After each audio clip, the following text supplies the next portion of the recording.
messieurs, bonsoir. Communiqué numéro 051 du gouvernement de la transition. C'est avec une profonde affliction que le gouvernement de transition a appris l'attaque ayant visé les populations civiles dans le village de Karma, au Burkina Faso, le 21 avril 2023. Suite à ce drame, le gouvernement de la transition présente ses condoléances les plus attristées aux autorités ainsi qu'au peuple frère du Burkina Faso et prie pour le repos de l'âme des défunts de cette barbarie.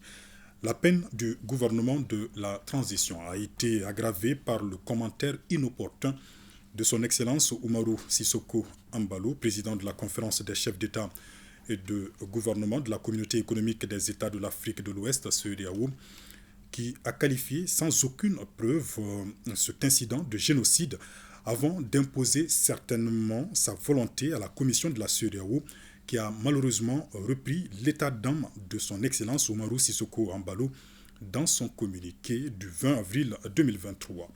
Le gouvernement de la transition appelle à la retenue et à la prudence.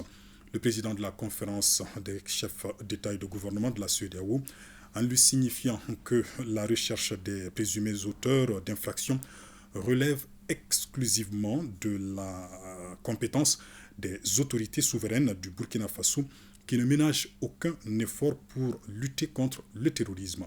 Aussi, faut-il rappeler que la manipulation des conflits identitaires par les groupes terroristes représente l'un de leurs modes opératoires en vue de fragiliser la cohésion nationale. Par conséquent, en l'absence de toute preuve et sans aucune habilitation, la réaction du président de la conférence des chefs d'État et de gouvernement de la CEDEAO est loin de renforcer la cohésion nationale au Burkina Faso et constitue une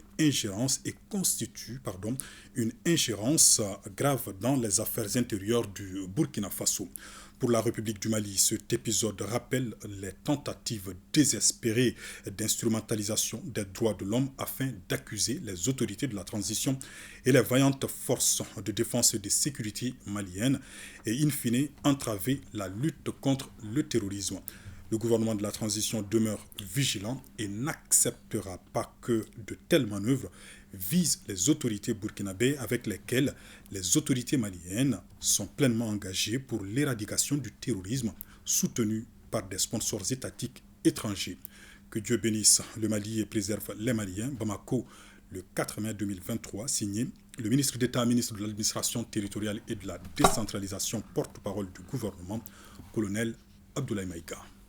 Merci beaucoup, Ibrahim Traoré.